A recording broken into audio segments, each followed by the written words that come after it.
ter marcado é o seguinte: quando a gente sai ali da educação proibida, daquela educação tradicional, que é ali marcada como uma educação com resquícios da educação prussiana, e ele fala que uma educação transformadora está proibida, né? E ele vai atrás de experiências práticas dessa, e aí as concepções que animam essas experiências.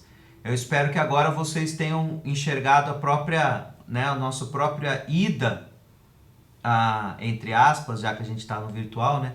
A nossa ida ao Montessori e à pedagogia Waldorf como esse movimento que o próprio documentário faz, né? Tanto Montessori quanto Waldorf possuem concepções diferentes do humano, do mundo e da educação, possuem práticas relacionadas a essa concepção e também tem escolas até hoje funcionando dentro dessa concepção, né?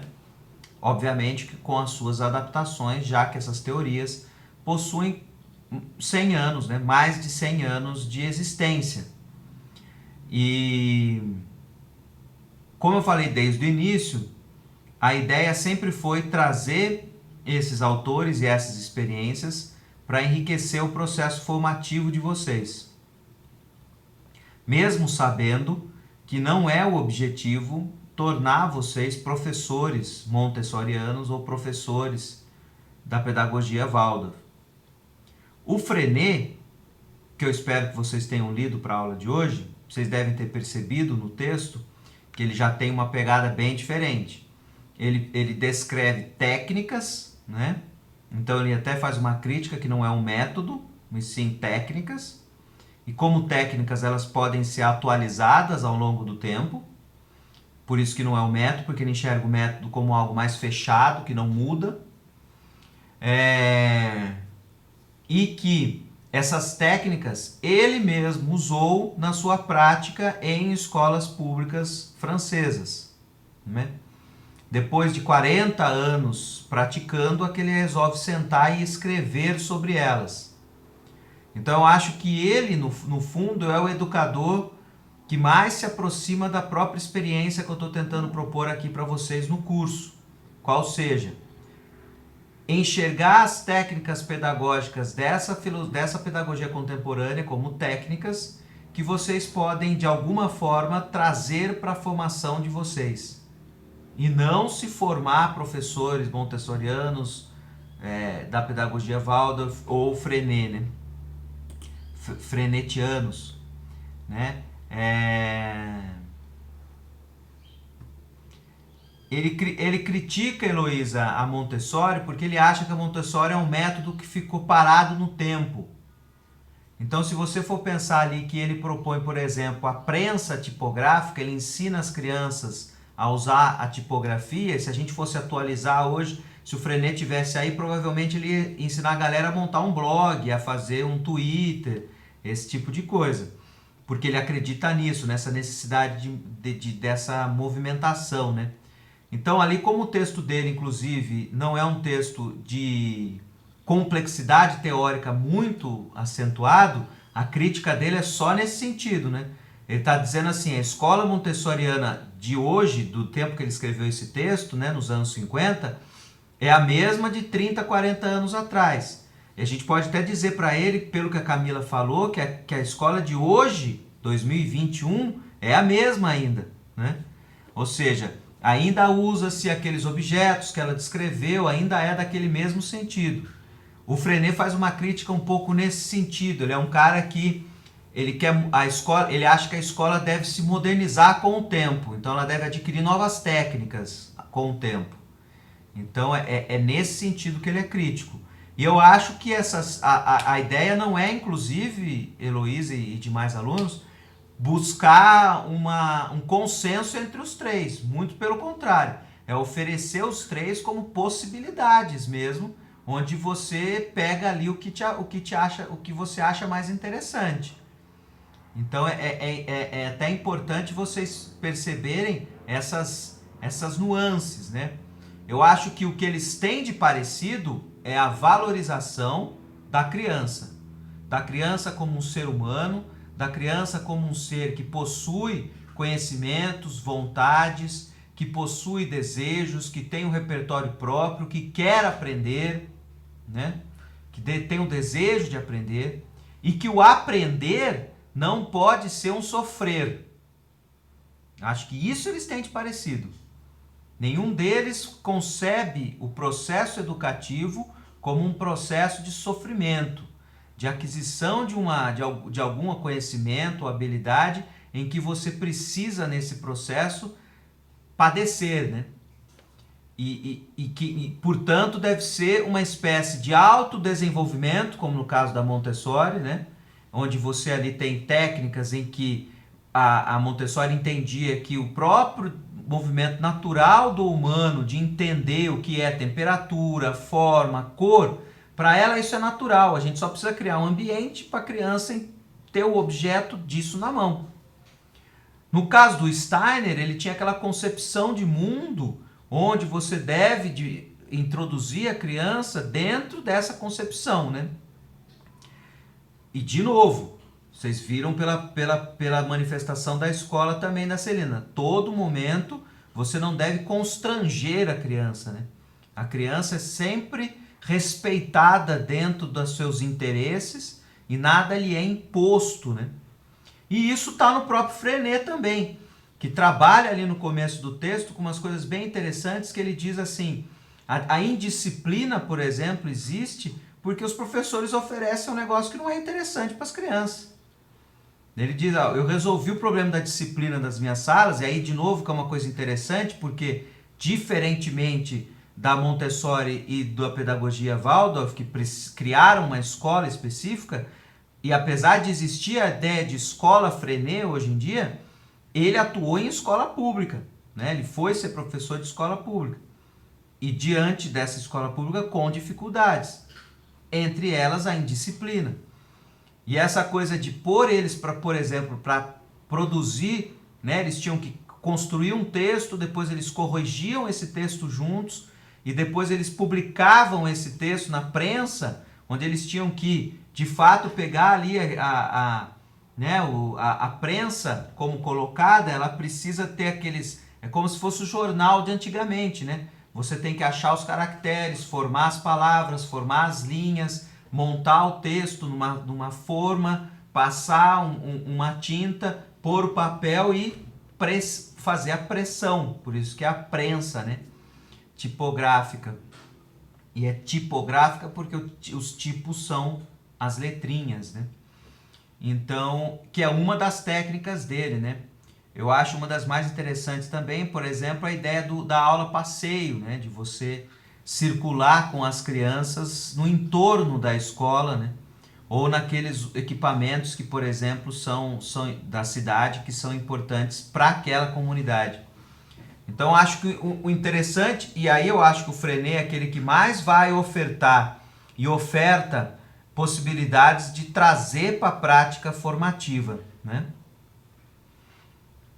Eu queria começar com essa introdução para tentar amarrar as 3 pedagogias antes de entrar no Freinet e para, de certa maneira, também falar um pouco sobre aquela colocação do Felipe, que poucos viram, né? Porque a gente já estava no final, né, Felipe?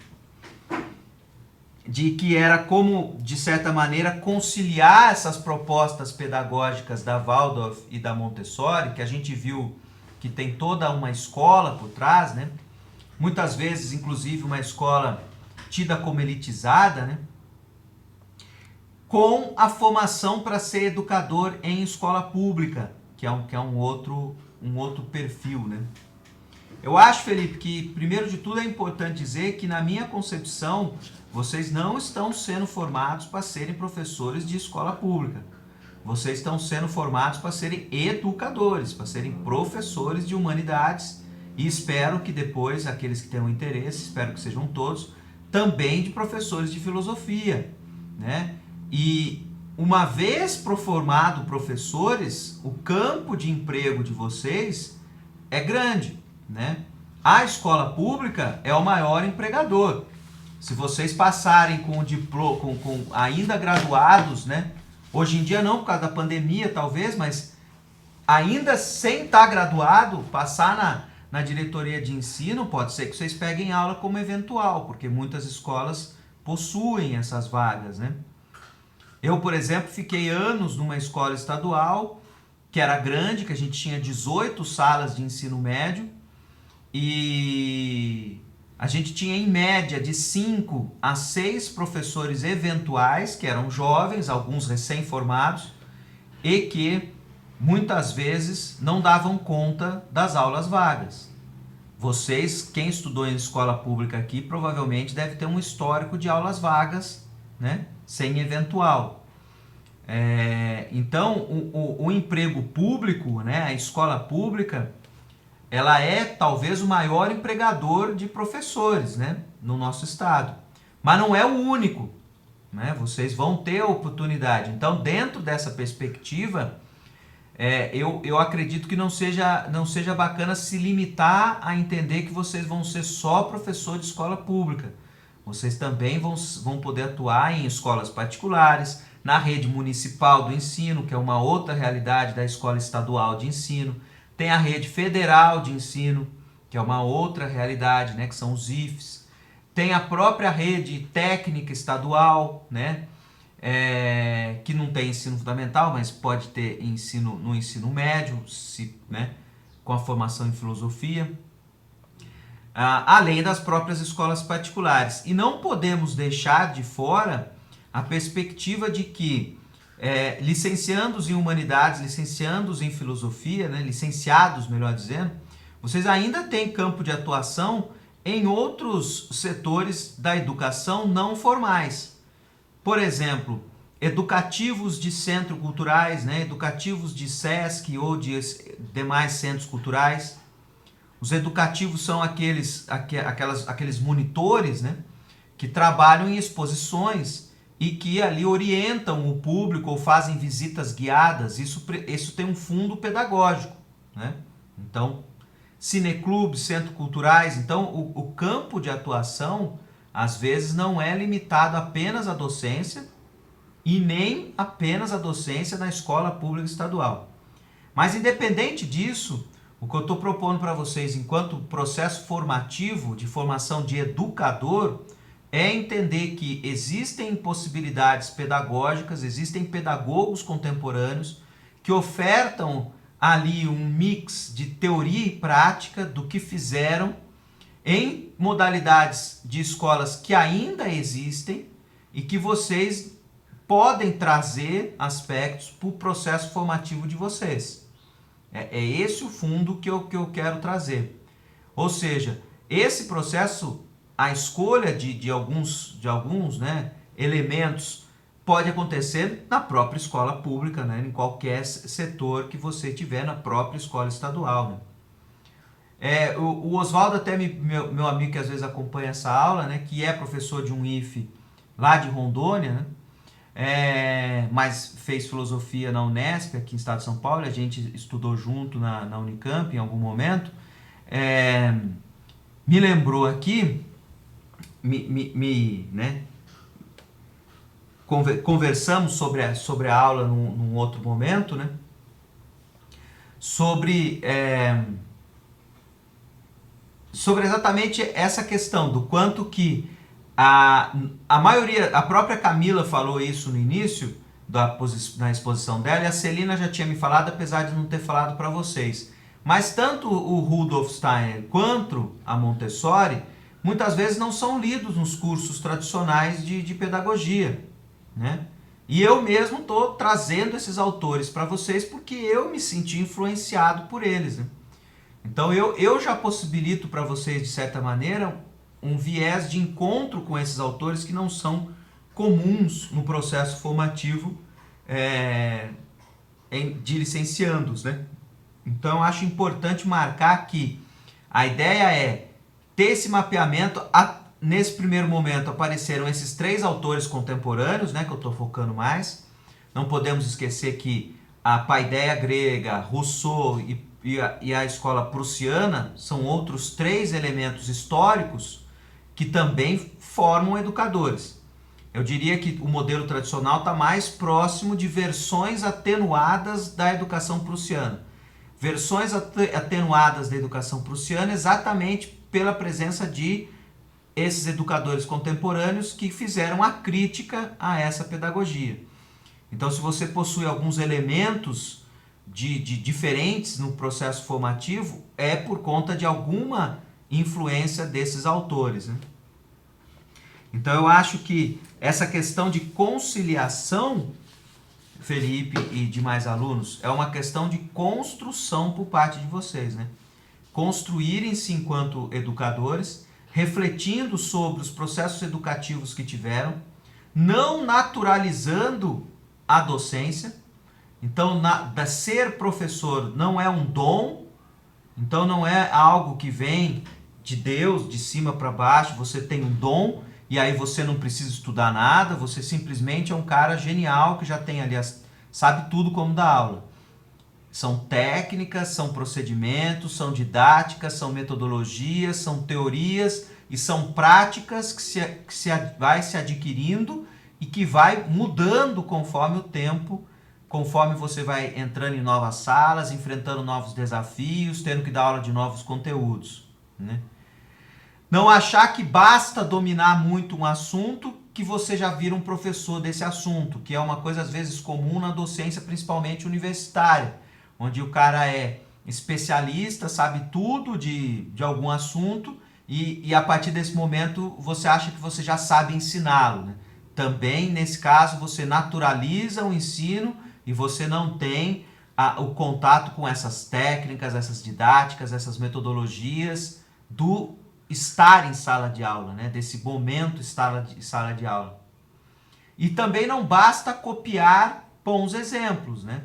Não basta querer copiar aquele professor de redação do ensino médio que era demais, né? É importante criar o seu estilo, o seu jeito de ser, né?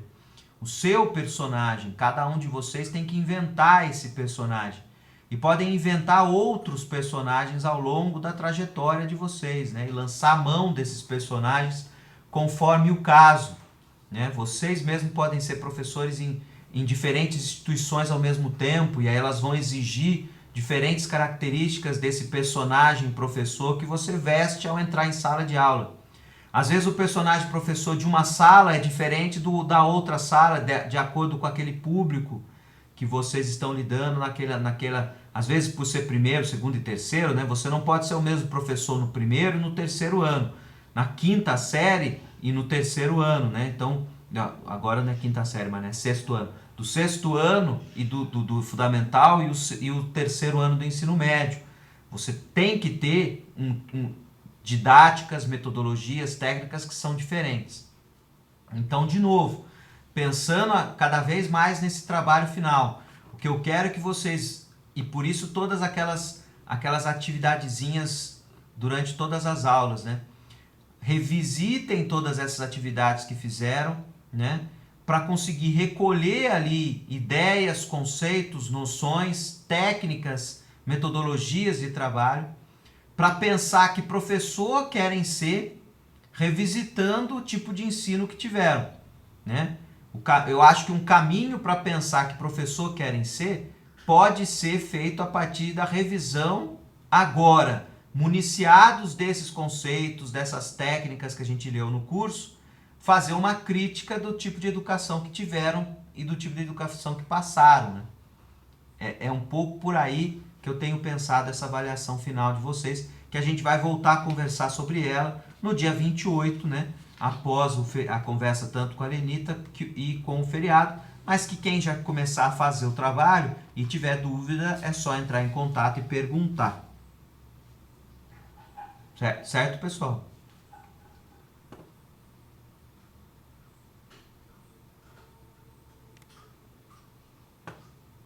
Alguma observação, alguma colocação de vocês?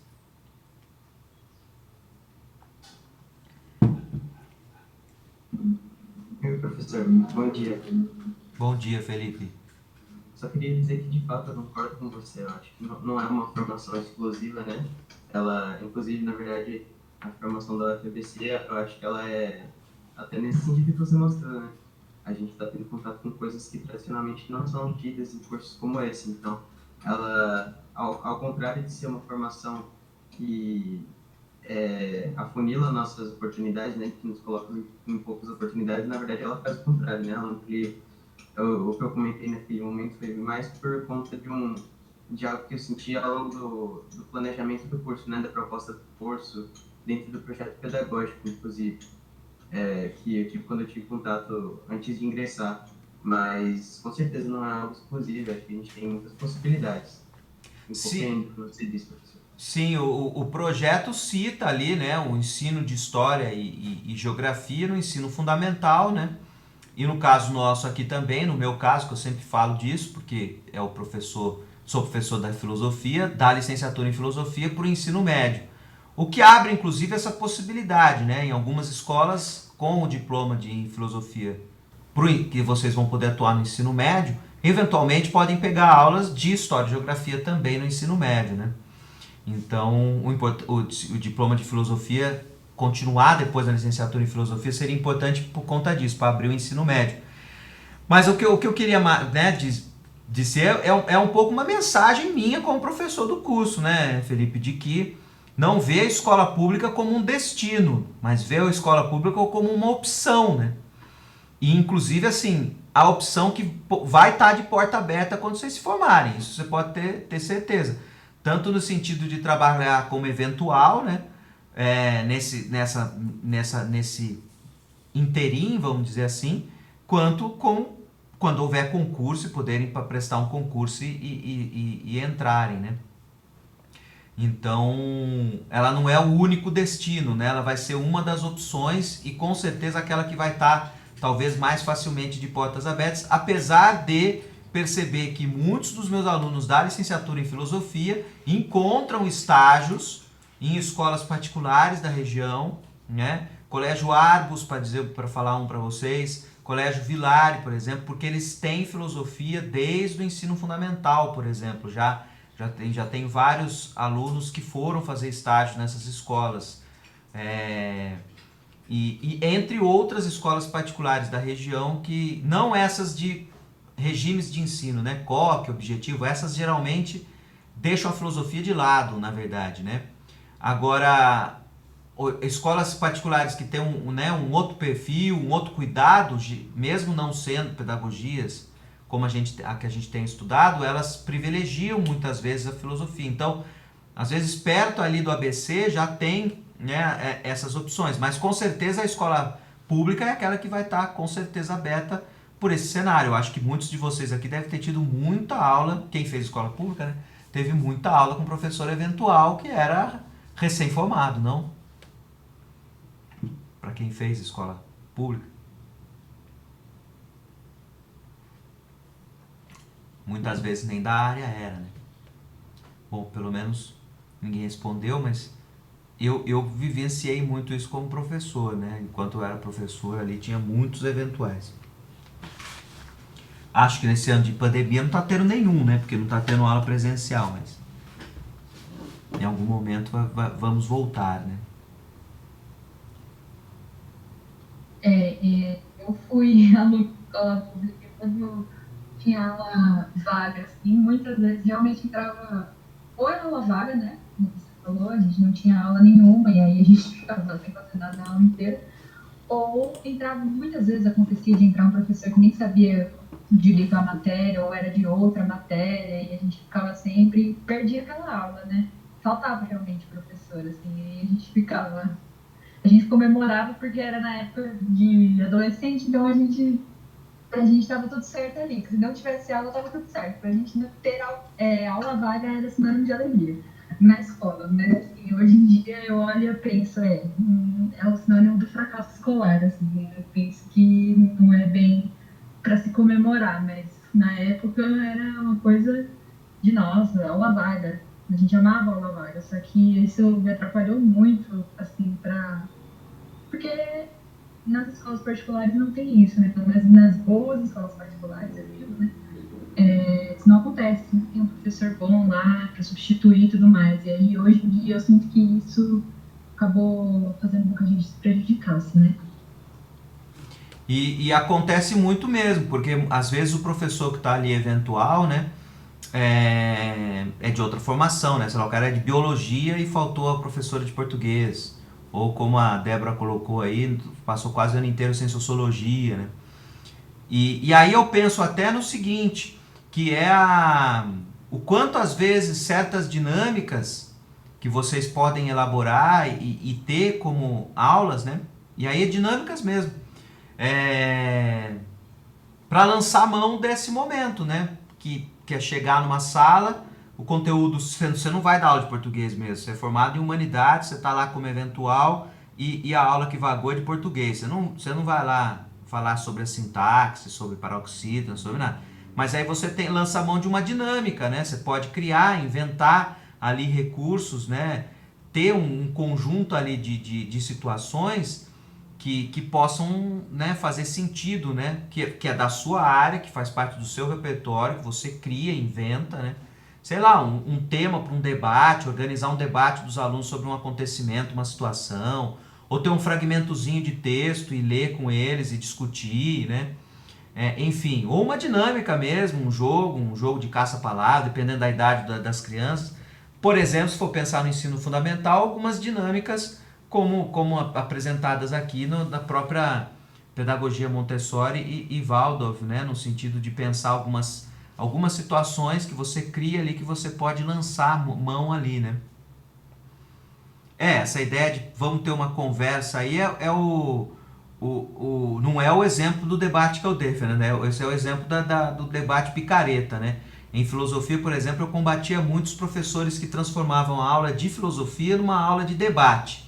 Só que daí era um debate sobre qualquer tema, que era uma conversa aleatória, que todo mundo ficava no senso comum, né? Ninguém ali adquiria de fato alguma informação relevante, né?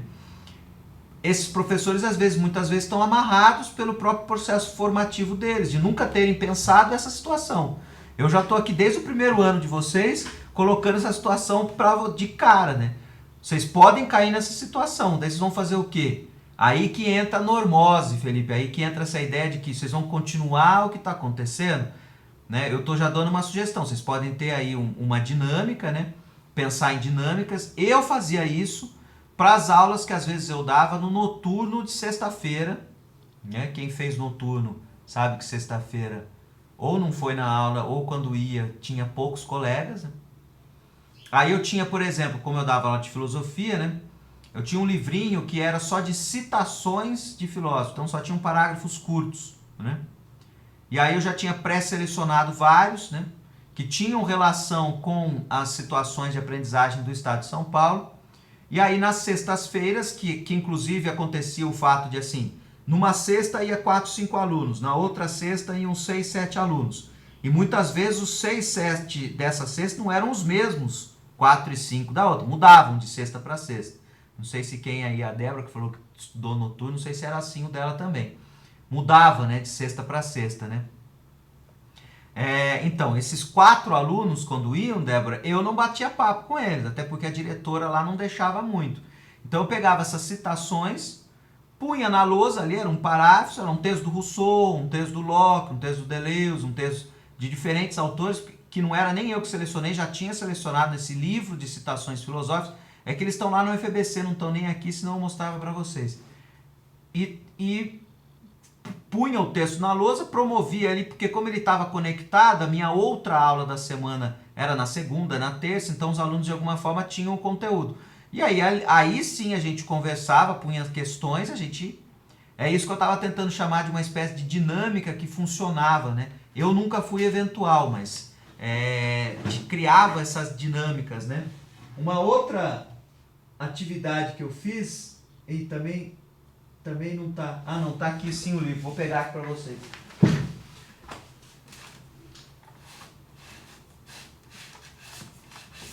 Eu entrei uma vez em contato com essa obra aqui, ó. Aprender a Ser e Conviver. E nela, você tem... o que você tem nela são uma série de dinâmicas. Isso que eu chamei de dinâmicas. Em que você tem... você desenvolve, né, algum tipo de exercício com os alunos e vocês podem fazer, né? Por exemplo, aqui eu abrindo uma aqui, ó, cumprimento criativo. Aí ele descreve o que tem que ser feito. Por exemplo, ele diz assim: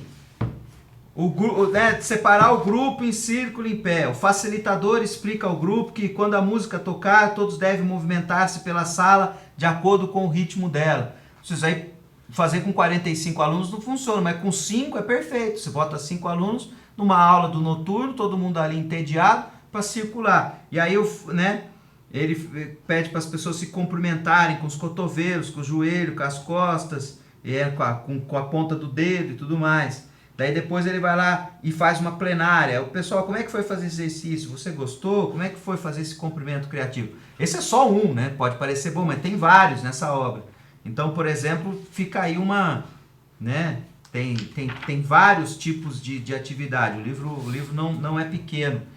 E aí, assim, eu tinha várias que eu tinha... Algumas eu até arranquei do livro para levar na escola. Algumas que eu mais usava, né? Então, servia para desenvolver algum tipo de atividade desses momentos, dessas aulas de 4, 5 alunos na sexta à noite. Ou também, às vezes, véspera de feriado. Às vezes, aquele dia de temporal, né? Não sei vocês, mas na escola que eu trabalhava, no dia que tinha um temporal, por exemplo... 6 horas, 6h30 da tarde, não tinha ninguém no noturno, né? Via 4, 5 alunos no noturno, os que moravam mais perto da escola iam, os que eram mais longe às vezes não iam. Então acho que essa é uma coisa interessante de se pensar. Certo, pessoal? Então os temporais da UFABC não dá nem para sair de casa, só sair de barco, né? De bote. A Rua de Ramos. Deixa eu projetar aqui o nosso amiguinho de hoje para vocês. Mais alguma observação, pessoal? Podemos já ir para a aula.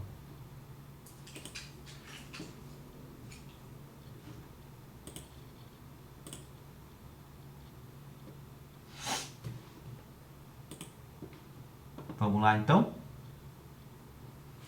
Tá aí o nosso amiguinho, Celestin Frenet, né? Quero até agradecer a professora Patrícia, que foi a responsável pelos slides da aula de hoje. Ela vai dar essa aula para o noturno depois. Vou tomar meu chazinho de camomila aqui. Ele com seus aluninhos, nesse ambiente rural, porque de fato ele começou nas escolas rurais, né? Eu acho importante marcar aí algumas passagens da vida do Frenet, né? Ele nasceu em Gard, nessa província no sul da França, uma cidade pequena, né? Por isso que ele teve esse ofício de ser pastor de ovelhas, né? Mas desde cedo ele dizia que ele gostaria de ser professor primário, né? Ele, durante a Primeira Guerra Mundial, que ele foi soldado, vocês estão vendo aí uma foto dele bem jovem, já com uma espécie de jaleco militar, né? Foi ferido e passou a ter um problema nos pulmões que dava para ele uma certa dificuldade na respiração e por conta disso de manter a fala durante muito tempo. Alguns até interpretam que o fato de ele ficar depois crítico da aula expositiva, quer falar durante 40, 50 minutos, veio por conta dessa dificuldade de falar por 40, 50 minutos seguidos, né? Então é um pouco por aí que nasceria então essa perspectiva dessa crítica à sala de aula, a aula tradicional que ele tinha, né? Mas ele não questionava só a aula, né? Ele questionava filas, horários de ensino oficiais, né? Porque para ele, né, de certa maneira, o que mais interessava as crianças estava fora da sala de aula, né? Nos animais, na água, no rio, no sol. Surge a experiência da aula-passeio, aí que ele inventa essa ideia de aula-passeio, né?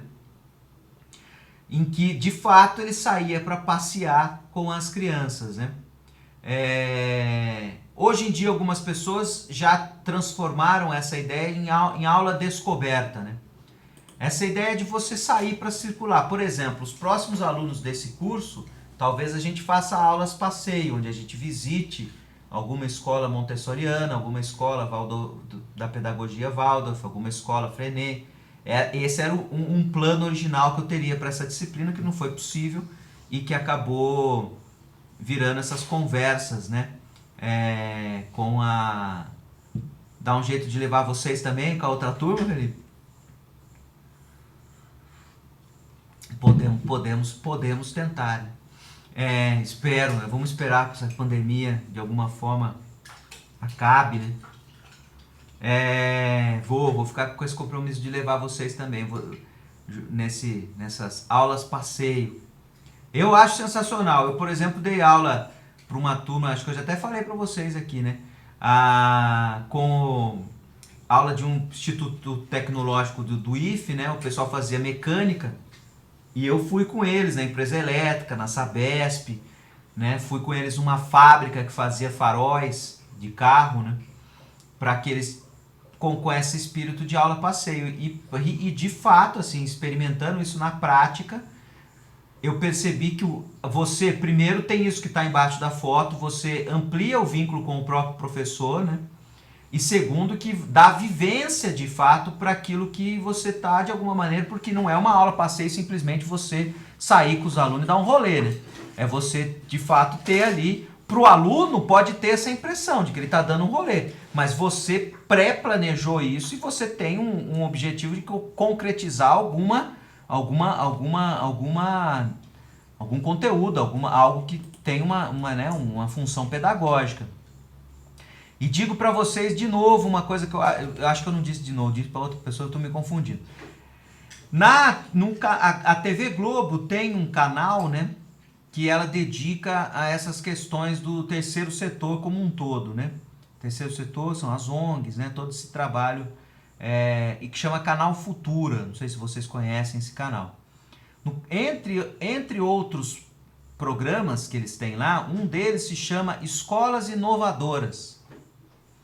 Eu acho que vale muito a pena vocês já ir assistindo esse tipo de programa, porque também vai nesse espírito desse curso, ou seja, ali você às vezes pode ver pequenas técnicas, pequenas situações que você pode trazer para a sua realidade. E um dos que mais me impressionou, porque daí tem de tudo ali, tem desde uma experiência de uma professora numa escola rural do Ceará, até uma escola do centro da Noruega, que aboliu as disciplinas, que todo mundo tem Macintosh, entendeu? Tem várias realidades. O que mais me impressionou é um que se passa na Argentina, na cidade de Rosário, salvo engano de minha parte, que criou a ideia da cidade aprendente. É muito interessante. A educação se juntou com a própria gestão do município, dos equipamentos culturais do município. E aí eles escolheram alguns lugares da cidade, né? Então tem uma granja que era uma espécie de parque infantil, tem uma região que era na beira de um rio, né? Que tinham docas abandonadas que foram transformadas em um lugar cultural, né? E com setores culturais, assim. Então, as antigas docas, né? As antigas galpões de tipo estética de porto, né? Foram transformadas em galpões culturais, onde há atividades culturais, como se fosse um centro cultural. E também tinha um museu da ditadura militar argentina. E aí eles faziam essa triangulação, né? No ensino fundamental, era passear pela escola nesses 3 lugares. Então, a própria escola promovia esse deslocamento, onde a criança vivenciava as particularidades dessa cidade. Essa cidade tem esses equipamentos. Cada cidade tem outros equipamentos, né, públicos, né, em que você pode ir. Né? São Paulo, por exemplo, tem milhares de equipamentos, você pode selecionar alguns deles. Né? Por exemplo, fazer uma aula passeio, ser professor de botânica, né, de biologia ou de ciências, né, no Jardim Botânico e no Zoológico de São Paulo. Quer dizer, não é ir para o zoológico simplesmente para ter um dia bonito, ao ar livre, ver o rinoceronte. É fazer ir para lá concretizar alguma coisa. Né? Do lado tem o Jardim Botânico da USP, que você pode, né? Do outro lado tem o negócio de astronomia. Vocês já foram ali na divisa com Diadema? Não sei quem que já foi nessa região, nesse lugar que eu estou falando, está visualizando o que eu estou tentando dizer, né? É Sintec? Ali tem o zoológico, o Jardim Botânico, se chama Cientec, esse que tem os planetas, tem um planetário grandão assim, que é meio que um campo pra você andar, Felipe? Eu acho que é. Esse Eu já fui, mas eu não lembro o nome. eu não fui, Só Diadema. eu não fui nesse nem no Jardim Botânico, já levei meu filho no zoológico, né? Aquele zoológico grandão, né? A Unicamp tem esse setor também. A Unicamp, as universidades costumam ter. Em São Paulo tem um lugar que é incrível, que é o Museu Catavento, que é a antiga prefeitura, ali no centro de São Paulo, que trabalha só com essa questão das ciências, né? Você tem o aquário, vai ter o Museu Ipiranga daqui uns 2, 3 anos, né? Provavelmente vai estar encerrado a restauração dele. Então você tem... em Santo André o zoológico? O Espaço Sabina está funcionando? Eu ouvi dizer que eles iam parar, não sei como é que está o funcionamento do Espaço Sabina. Mas também, ou seja, essa ideia da aula passeio é que esse passeio não é levar a criançada no Hopi Hari, né? Não é levar a criançada hoje em dia não tem mais o Play Center, né? Levar no Play Center, não é esse tipo de passeio, não é levar no shopping e tal. É que o passeio tenha de fato, e que você constrói algo, né? Agora, o que o Freinet fazia era também uma coisa interessante do próprio bairro, né? Fazer um mapeamento do próprio bairro, né? As possibilidades, conhecer o próprio bairro, o entorno da escola. E que não precisa ser essas coisas grandiosas, né? Às vezes são pequenos espaços que acontecem no entorno, né? Acho que esse é um cenário bastante interessante. O professor não ter uma característica, né?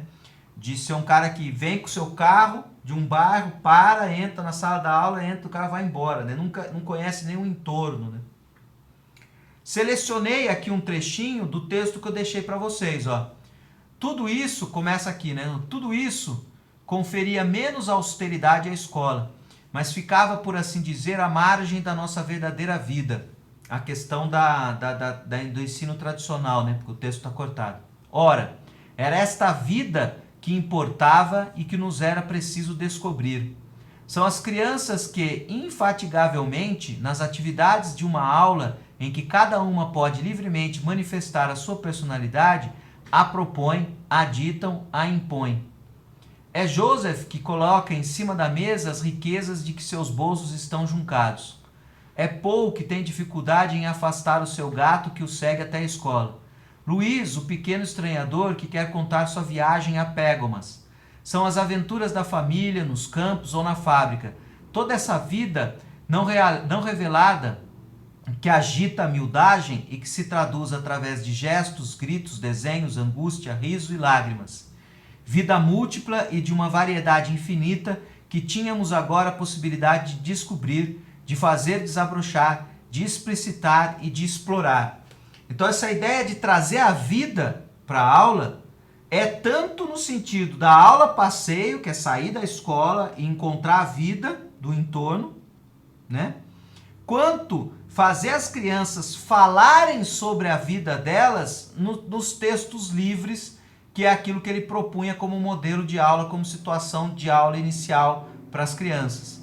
Que esse texto está falando um pouco dessa coisa, dessas crianças falarem dessas experiências, né? Do que o Joseph trazia besouros no bolso, né? Ele ficava pegando os insetos e trazendo no bolso. Um outro que quer falar de uma viagem, um outro que tem um gato que fica indo atrás dele o tempo todo, né? Ou outras aventuras na família, nos campos. Essa coisa da vida, né?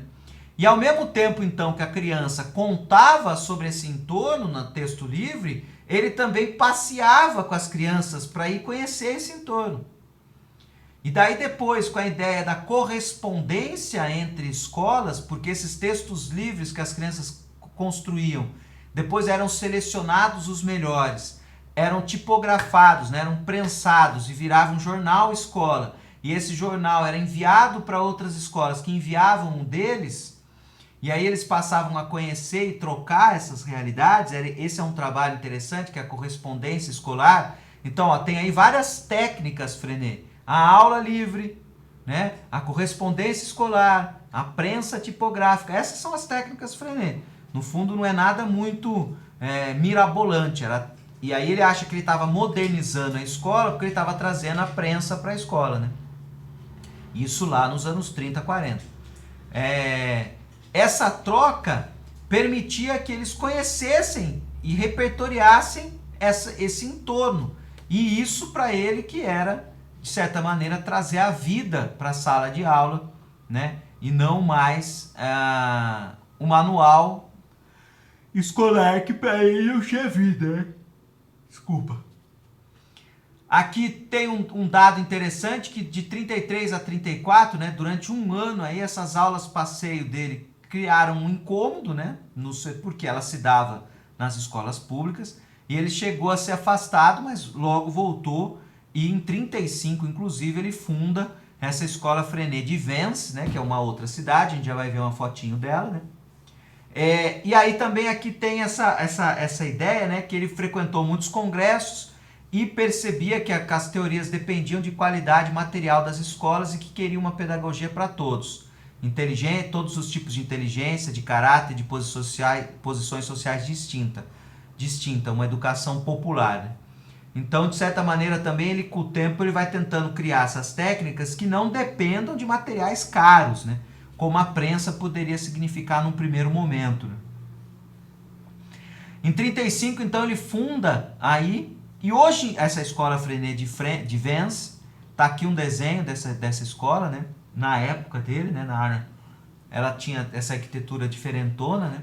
Ela tá lá até hoje. Aqui é uma foto de frente dela, né? Vocês podem perceber que é o mesmo estilo do corrimão, só que aqui tá de frente, é como se fosse essa parte aqui que tá aqui atrás, né? Tá até hoje lá como École Freinet, né, em francês. Tá até hoje lá, né, nessa cidadezinha, ainda aberta, ainda funcionando. E o Freinet hoje em dia é muito respeitado em termos de memória da educação francesa. Você encontra páginas, essa imagem mesmo eu retirei do site do Ministério da Educação francês, como uma homenagem mesmo, como um reconhecimento da importância dele de renovação das técnicas e didáticas escolares.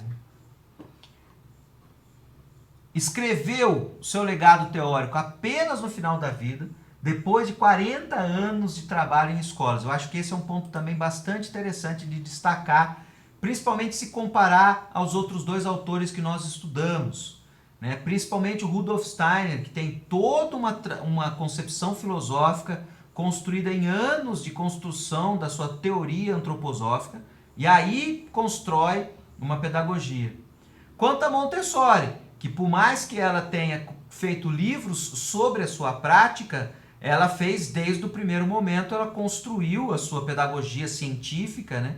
E difundia junto com a sua metodologia de trabalho. O Freinet não, ele fez as suas práticas, né? Falava sobre elas, e depois de um tempo ele escreveu formalmente essas obras, e vocês entraram em contato com apenas uma delas, né? Que é essa obra, né? As técnicas Freinet da escola moderna, mas tem outras, né? Tem aqui, por exemplo, eu tenho aqui na minha mão o Modernizar a Escola, o xerocão do Modernizar a Escola, e vou em determinado momento conversar com vocês sobre o Texto Livre, né? Que é uma outra obra do Freinet, por exemplo, entre tantas outras que ele tem. Ele tem a Pedagogia do Bom Senso, entre outras obras que vocês agora podem, se sentirem interessados, né, buscar e ler, porque daí depois também ele escreveu um monte de coisa, né? E aí esse é um trecho também do que eu selecionei para vocês, que meio que marca essa opção que ele teve, né? Desculpar-nos-ão este longo preâmbulo que familiarizará o leitor com a gênese e os princípios essenciais de uma pedagogia que não deriva, no essencial, de uma concepção teórica da educação, mas que é o resultado, tornamos a dizê-lo, de um ensaio experimental realizado ao longo dos anos. Então, você tem aí um resultado de algo que ele fez durante anos. Então, não é algo não é uma teoria da educação, como ele diz, e sim uma espécie de divulgação de uma prática, né? E por isso que ele diz técnicas Freinet da escola moderna, né? Tem alguns princípios que acho interessante, que é essa ideia de que ele se baseou na ideia de que a criança possui um desejo de aprender, né? E que registrava todas as individualidades e tinha um profundo respeito pela criança, que é algo que une os 3 pedagogos que nós trabalhamos aqui. Essa ideia do cuidado e do respeito à criança, né? Lembrando aqui que, de certa maneira, eu não estou aqui falando só de criança, a gente pode pensar todo educando, né? Se a gente for pensar nisso como, né, não é porque não é que tem que respeitar a criança e não mais respeitar depois o adolescente e o adulto, não. É respeitar o educando, é enxergá-lo como alguém que possui um repertório, uma individualidade, uma vontade de aprender, né?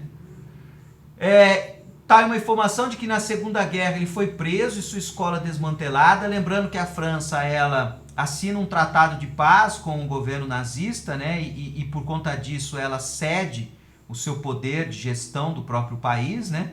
E forma-se então a República de Vichy e uma parte do exército francês, junto com o general Charles de Gaulle, vai e passa a governar a partir da França. Então há uma espécie de divisão, da França, não, desculpa, da Inglaterra, né? Ele se exila na Inglaterra e na França se institui então esse regime de colaboração desses que passam a colaborar, e ao mesmo tempo cresce a resistência francesa, que é uma espécie de exército de guerrilha daqueles que, né, estão por fora desse sistema, né? Ele chegou a ficar num campo de concentração, né? A sua esposa fez uma campanha, ele não era judeu, né? Ele foi por conta da posição política dele. E em 41 ele é acolhido aí pela resistência, sai do campo de concentração e passa a viver, né, na França ainda, mas como elemento dessa resistência francesa. Em 47 ele reabre aquela escola que a gente viu, né? Em 48 ele cria esse Instituto Cooperativo da Escola Moderna, que daí eu acho que ajuda a difundir, né, as escolas, junto com essa Federação Internacional da Escola Moderna, ajuda a difundir as ideias da Escola Freinet. Um outro dado geral aqui do texto, que eu acho que talvez vocês observem, por exemplo, quando ele faz comparações ali no texto com a ideia de adquirir técnicas modernas com a própria agricultura, com o arado, né? Com o arado do trator e não mais usar o boi para abrir a terra, né? E ele vai dizer que alguns vão ter resistência, outros vão aderir pela prática e não alguém que vai ali e fala teoricamente sobre como é o benefício de usar o arado mecanizado pelo trator e não pelo boi com aquele ferro que funde, né? O arado mecanizado não só é o trator que puxa, mas é uma garra com 6 discos, né? E os 6 discos lavram a terra de uma vez só, criando essas 6 linhas, né? Na qual você despeja a semente. E o arado do boi é um arado que é um V, né? Enfincado até que abre uma vez só, né? Você tem que ir e voltar várias vezes, né? Então, não sei se vocês estão criando essas imagens na cabeça, porque às vezes vocês cresceram aí na Grande São Paulo, não é que nem eu que sou do sítio, que vê muito isso, né? O arado mecanizado cria essas linhas, né, que permite. Então ele diz assim, a pessoa vai ver muito mais o concreto disso e as novas gerações vão se fascinar por isso. Então a todo momento ele faz ali relações com o mundo real, com o mundo do trabalho, né? Então o trabalho está nesse sentido aí, não de educa-se pelo trabalho numa concepção neoliberal de que a gente está ensinando vocês a ter uma profissão, mas sim no trabalho no sentido original do termo, né? Do trabalho como realizar algo, fazer algo, esse sentido do trabalho, inclusive, que é usado pela física, né? Vocês estão tendo aí bases experimentais, né? Devem estar bem, gostam bastante de base, né? Essa ideia do trabalho como essa força física, de realizar algo, né? Então ele também tinha essa ideia de que a escola tinha que privilegiar o fazer dos alunos e, obviamente, orientado por um currículo, por uma ideia. Sim, mas o fazer e não a teoria pela teoria, né? Ficar dando aula teórica, né? Então sempre se trabalha, embora se tenha aulas expositivas. Aí uma foto dele um pouco mais jovem, com a criançada, diante de uma pequena prensa. Esse negócio aberto na frente deles aí é uma pequena prensa. Vocês, não sei se está muito pequeno aí para vocês olharem, eu posso até aumentar aqui, tentar aumentar, que essa foto tem uma certa qualidade, ó. Vocês estão vendo aqui que é uma bandeja aberta, né? Aqui na mão da criança tem um rolo, que é aquele rolo em que vai prensar o papel, vai ajudar a formar o papel, né? Vai ajudar o papel a pegar, porque a prensa é tipo um carimbo, né? E aí o Freinet, né? E a molecada dessas escolas, né? Como vocês podem até perceber pelo jeito da molecadinha, não era uma escola elitizada, né? Valoriza-se o tempo livre também na escola Freinet. O tempo de estudo não pode ser superior ao tempo de ser criança, de brincar, né? Há menos lições para casa a fim de não as ocupar demais. Então, um pouco dessa ideia também, né? Do tempo do brincar, né? De valorizar a criança significa valorizar o que é ser criança, né? Então é valorizar o brincar, né?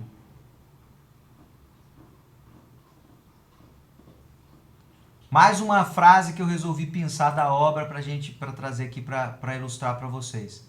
Uma coisa é pelo menos certa. Ao modificar as técnicas de trabalho, modificamos automaticamente as condições da vida escolar e paraescolar. Criamos um novo clima. Olha que interessante, ele está dizendo que a técnica da aula cria o clima da aula. Então, se você chega na aula e fala assim, pessoal, nós vamos... aí fica falando, daí você joga no texto uma lousa, pede para o pessoal copiar, depois eles têm que fazer um exercício. São técnicas de aula. Então, quando ele muda essa técnica e propõe as técnicas dele, do tipo, vamos chegar aqui, vamos, né, conversar, o que vocês viram no passeio de vindo para a escola, vamos construir um texto livre sobre isso, agora vamos ler esses textos livres, vamos escolher o melhor texto livre, você muda a dinâmica da aula. Então você muda o clima da aula. E essas são as técnicas. Então a escola prussiana tem as suas técnicas, né? A cópia, a prova, a sentar em fileira, são técnicas, né? O professor num tablado. Na FABC, quando vocês forem presencial lá, vocês vão perceber que algumas salas têm um tabladinho do professor perto da lousa, que ali o professor, né, para ele ficar ali sendo bem visto por todos, né, naquele auditório. Essas aulas de bases aí é para 50, 60 pessoas no auditório. É bem essa estrutura do professor que fala para a galera, né? É uma técnica, é uma técnica de aula. Você pode ter outras técnicas de aula. A gente pode sentar em círculo e excluir a figura do professor e do aluno, o aluno se misturar com os professores. Provavelmente a gente faria isso na nossa sala com 25 alunos, isso na matrícula, né? O que tem frequentado aqui o online nas últimas semanas são mais ou menos 15. A gente estaria 15, provavelmente numa composição mais livre, mais circular, que não precisa. Então, é enxergar isso não como normal, mas como técnica. É isso que eu estou propondo para vocês, né? Pôr as crianças em fileiras é uma técnica didática escolar que cria um clima para a vida escolar, né? Melhoramos as relações entre as crianças e o meio, entre as crianças e os professores. E é com certeza o benefício mais importante que contribuímos para o progresso da educação e da cultura. Ele fala isso porque ele tá escrevendo essa obra depois de ter tido esse reconhecimento, né? Os educadores sentem-se, no entanto, inquietos no momento de empreender uma transformação que modifica o seu estado de espírito e prática escolar. Olha que interessante que é o texto do Freinet. Eu sempre gostei porque ele está sempre atento a essas dificuldades. Qual a dificuldade? A dificuldade de que os próprios professores tinham uma dificuldade, uma resistência muito grande a modificar aquilo que faziam há muito tempo. Ouviram dizer aos nossos detratores que preconizamos uma liberdade total, que se aproxima mais ou menos da anarquia, e perguntam a si mesmos se devem ou não, ao seguir-nos, impor na sua aula a necessária disciplina. Então, alguns acusavam os detratores do método Freinet de ser anarquista, né? E ele lia isso como uma dificuldade de eles, uma dificuldade que eles tinham de modernizar-se, de mudar suas técnicas, as suas práticas, de sair da normose, como disse a Camila quando trabalhou com a Montessori, né? Tivemos sempre escolas oficiais difíceis, com todas as limitações e as oposições que a sua natureza de escolas públicas comporta. Acho que aqui é importante também notar, o Freinet novamente é aquele que atuou em situações de escolas oficiais difíceis, né? atento a isso, né? Tivemos durante muito tempo contra nós não só essa dificuldade, como também os regulamentos, os currículos, a administração, por vezes mesmo os pais, dominados pelo pavor dos exames. Então ele também tinha até pressão dos pais, né? Que às vezes você está ali fazendo algumas... Imagine a situação, você ali no professor, trazendo algumas inovações, vem um pai e fala assim, ah, mas isso daí vai cair no Enem? Ah, fazendo isso daí meu filho vai passar na FUVEST? Pensem nesse tipo de fala, que às vezes pode acontecer, né? Foi nesse complexo delicado que prudentemente inovamos, não com base em princípios, mas com base na realidade das condições, das nossas condições de trabalho. Então acho que esse é um outro texto que aponta de uma forma bem acentuada, né? Uma característica que eu achei bem importante de trazer para vocês, e que ele, de fato, vivenciou, né, essa situação. E eu queria até, acho que, eu não sei se está mais para frente do slide, eu acho que não, eu queria até trazer aqui a imagem da prensa tipográfica que o menininho estava ali, que eu vi ontem e acabei não separando ainda. Daqui a pouco a gente chega nela. Separei aqui também algumas, né, a Patrícia separou algumas bandeiras ou princípios de lutas que ele colocava, né, colocou nas suas escolas, né. Essa é a ideia da aula, né? A aula é um momento de interrupção da própria vida, pois planejamos um plano estéril sem conhecer os alunos. Os alunos é que têm que explorar a vida. Para Freinet, quem inventou o trabalho em série não foi a indústria, mas a escola. Ele queria os alunos interessados. Essa ideia das séries e das aulas em série, né? Ele de alguma forma aboliu. Ele queria uma coisa mais dinâmica. Isso daí é uma coisa mais difícil de fato a gente modificar, né? Mas o que disso a gente pode trazer, né? De que forma fazer a aula penetrar-se de vida? Isso era uma pergunta que estava lá naquele filmezinho Pequenos Tormentos da Vida. Quem assistiu o documentáriozinho da criançadinha indo visitar? Ali tinha uma aula passeio também, lembra que tinha uma aula passeio? Que as crianças foram no Museu Mário Quintana, viram o Mário Quintana, viram a explicação da vida do Mário Quintana. Estão vendo como o curso aqui não é aleatório, as coisas vão se encaixando? A aula passeio é algo que é muito interessante, que funciona, que dá concretude. E o poema do Pequenos Tormentos da Vida que traz é exatamente isso, como fazer a vida entrar na sala de aula. Ali o Mário Quintana narra a ideia de que assim, pelo menos podia entrar um avião aqui por uma janela e sair pela outra, né? A poética dele pensa nisso, né? O tédio está sendo tão grande. Então, se não dá para abolir a aula em favor da vida, como trazer a vida para a aula, né? Ele também tinha problema com os manuais escolares, né? Cadernos, materiais didáticos, apostilas, que na época dele deveriam ser ainda mais fechados do que hoje. Porque ele acha que essa construção deveria ser construída nas escolas, porque ela está em função da aula passeio, da vida. Então, cada escola tem um entorno, tem uma vida, tem um repertório dos alunos, então tem esses textos livres, né? Essas trocas dessas correspondências escolares, isso formava, de certa maneira, o material escolar. Ele chega a propor no texto lá, não sei se vocês se lembram, leram lá, a biblioteca da escola tinha que ser complementada também por uma biblioteca de trabalho. A biblioteca de trabalho são os trabalhos dos anos anteriores, das turmas anteriores. Olha que interessante, o que as turmas anteriores fazem vira repertório numa biblioteca para as turmas seguintes. Então, se alguma criança está construindo ali um texto livre sobre a produção de mel de um apicultor que tem ali numa lojinha perto da casa dela, no caminho da escola, e nos anos anteriores também teve alguém que escreveu sobre isso, ela pode consultar esse material para construir o seu. Então é interessante essa ideia desse repertório, dessa biblioteca de trabalho que vai ficando, né? E que você volta a ela e usa ela nos anos seguintes. Acho que esse elemento é um elemento bem interessante. Vocês, às vezes, intuitivamente fazem isso. Quando, por exemplo, estão estudando para a redação do Enem e leem a redação do Enem dos caras que tiraram 1000, né? Esse tipo de coisa. Então, é um pouco nesse sentido. Mas imagina o professor organizando isso na sala de aula, né? O teto de 25 alunos na sala de aula, né, que também é uma bandeira de luta até hoje do sindicato, de a gente ter um número de alunos, né, não de 40, mais de 25, né, que é aquele que permitiria que o professor conhecesse melhor a personalidade e subjetividade de cada um, né. Separei mais um trecho do trecho selecionado para vocês, onde isso de alguma maneira fica anotado, né? Que é uma crítica que ele faz, né?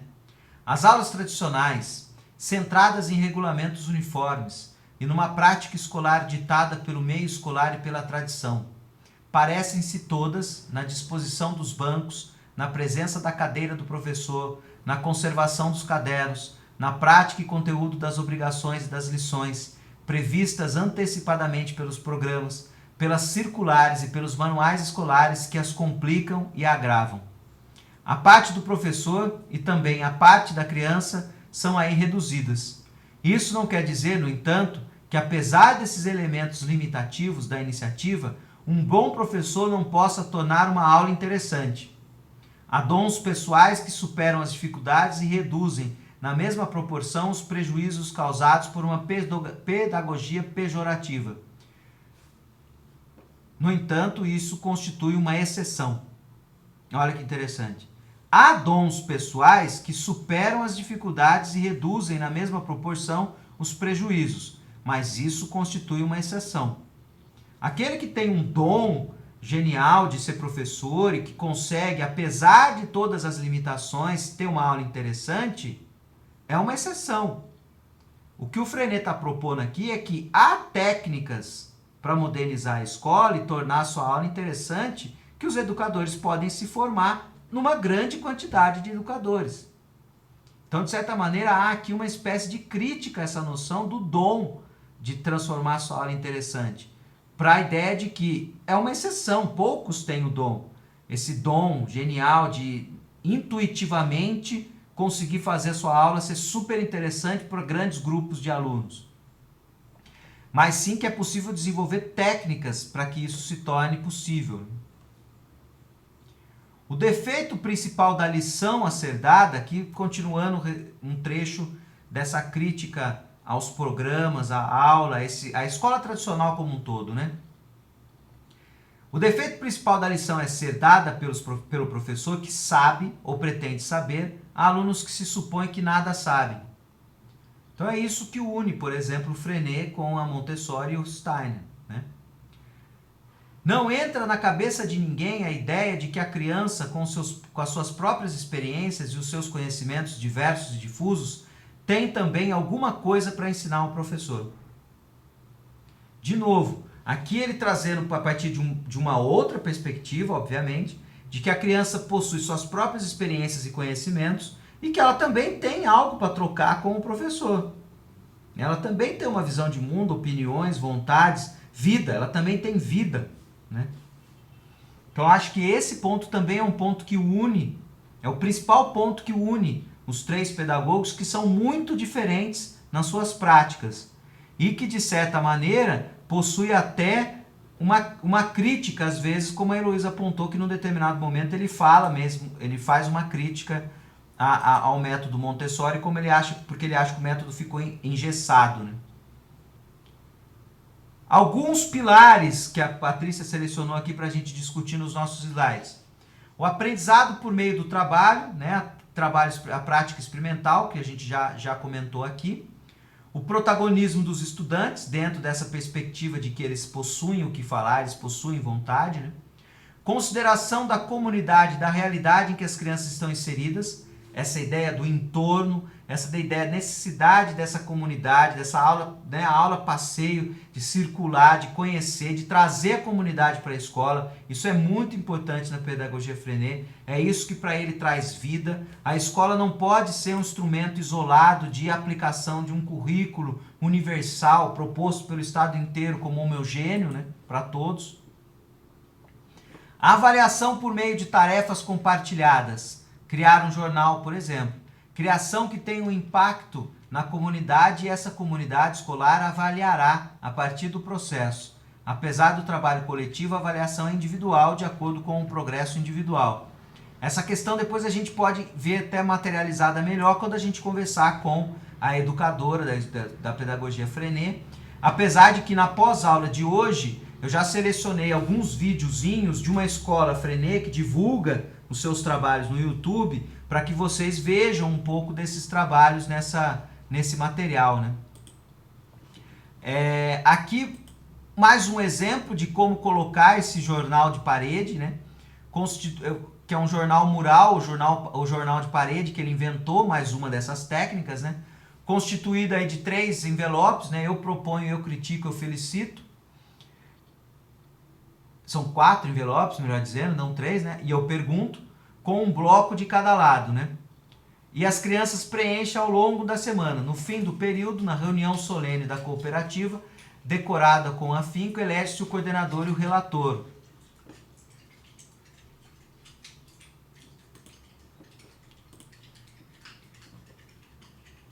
Aqui novamente a prensa. Depois eu vou tentar trazer a imagem dessa prensa que eu achei no site, daqui a pouquinho eu trago. Para Freinet, a criança precisa escrever o que ela quer, como ela quer, de modo que ela quiser. Poesia e outros formatos. Semana passada, agora não me lembro quem me perguntou sobre o trabalho, e eu falei isso, né? Que eu queria de vocês textos, outros formatos. Só que não é um texto livre total, porque eu delimitei um tema para vocês, né? Mas vocês vão poder escrever sobre como quiser, né? Da forma que quiserem. Para daí ele ser de fato livre, né? E aí ele traz essa ideia de como trazer, como estimular as crianças a escrever, apesar de ser um texto livre. E ele achou que a ideia de trazer a tecnologia, o tipógrafo, né? Que na época era uma tecnologia que estava se popularizando do tamanho de uma mesa, né? Porque a tipografia de um jornal, por exemplo, da imprensa é muito maior, né? Mas ele conseguiu esse aparato que seria uma espécie de aparelho doméstico de tipografia, despertaria o interesse dos alunos. Então, a aula se centrava na ideia de texto livre, as crianças escreviam um texto, depois ele era lido e corrigido, os textos, né, coletivamente, e depois era eleito o melhor texto, e os melhores eram prensados, tanto para ficar na escola, quanto para circular na correspondência com outras escolas, né? E essa ideia de entrar e usar a máquina, o Freinet diz que trouxe mais interesse, né, nos alunos, né? Porque só escrever e ir no caderno, né, ir para o caderno, ir para uma gaveta, né? E aí essa ideia de que o texto dele poderia sair da escola e ser trocado é que gerava um interesse também. Então não era só a prensa usar o aparato de escrita ali, né? Mas sim também o fato de que aquilo ia circular depois, né? E no texto que eu deixei para vocês lerem, tem aí uma breve descrição do que era essa aula, né? 10 minutos depois do quê? Da chegada do professor. Ele inclusive diz ali que o professor não deveria fazer um grande estardalhaço quando ele chega. Deve chegar naturalmente, conversar com um, conversar com outro e tal. Então 10 minutos depois dessa chegada bem natural, como se todos ali fossem amigos de uma comunidade e tudo mais, a aula começa a funcionar coletivamente. Os responsáveis verificam que todos os alunos dispõem dos utensílios indispensáveis e que tudo está no devido lugar para o trabalho. Colocamos diante de cada aluno uma folha 21 por 27 destinada ao desenho livre, que cada um executa conforme o seu ritmo, enquanto 2 ou 3 alunos, designado cada um por sua vez, vêm ler aos camaradas um texto cuidadosamente preparado na véspera. o que constitui para eles um excelente exercício de leitura motivada e um momento de desenvolvimento cultural para toda a aula silenciosa. Fizemos em comum para esse primeiro trabalho um certo número de preparativos, mas como pode acontecer que, apesar do cuidado com que o aluno lê, os camaradas não estejam suficientemente interessados para se deixarem ficar imóveis?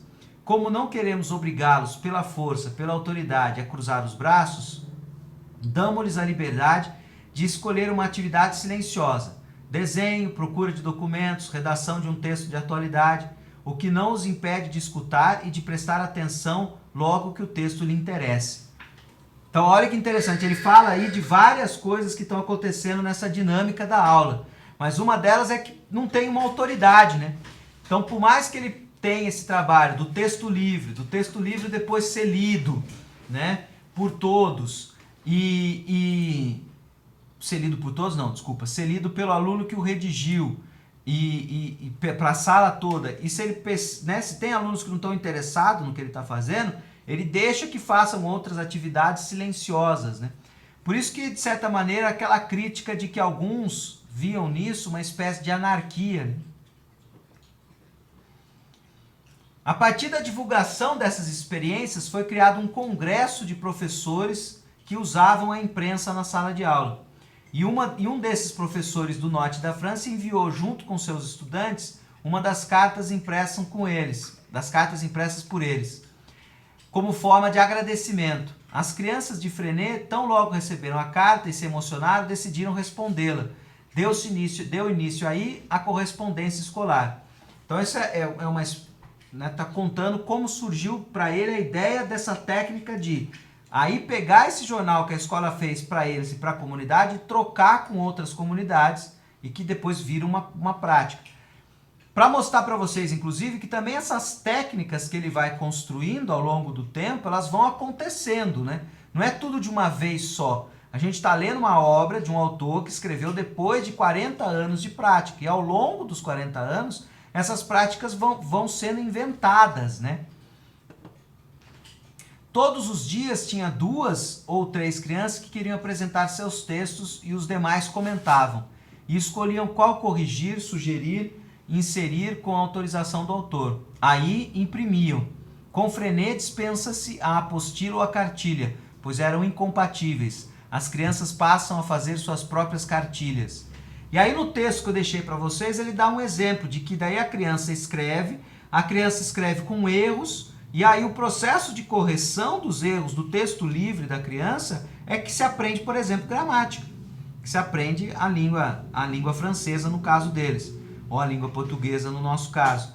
Ou seja, é na própria lida com esse texto livre, seja escrevendo, seja depois corrigindo, seja lendo ele em turma, seja depois imprimindo ele na prensa, é que se trabalha os conteúdos que estão nos manuais escolares, né? Então, existe aí uma mudança na técnica de se ensinar e não na questão do conteúdo que precisa ser ensinado, né?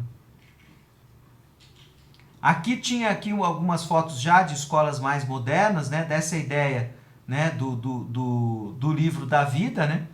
Como tinham experiências imperdíveis ao longo do dia, os alunos de Freinet escreviam o livro da vida, com páginas grandes em que vão acrescentando mais páginas, meia ou uma página por dia. Alguns, no dia seguinte, decidem ilustrar o livro. Nascia uma prática que existe em todas as escolas Freinet até hoje. Essa ideia do livro da sala, né? Esse livro da vida, né?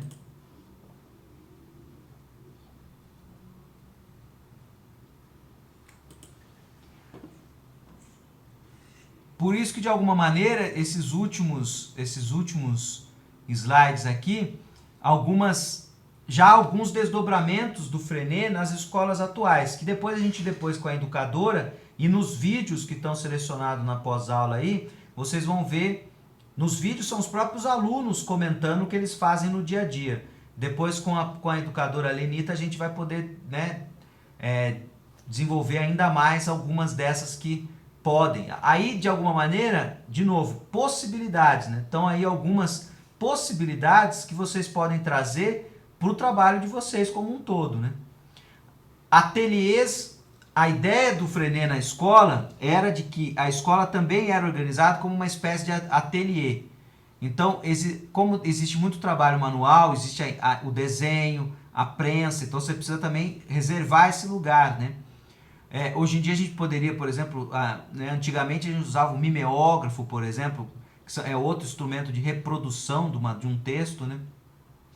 Hoje em dia poderia ter máquinas muito, né? Tem impressora, hoje em dia tem impressora até 3D, né? Então depende do qual vai ser a questão ali, né, tecnológica. Por isso que o Freinet achava que o método Montessori estaria parado no tempo, porque a técnica Freinet dele, ele usou a tipografia, mas hoje em dia a gente pode usar outros elementos, né?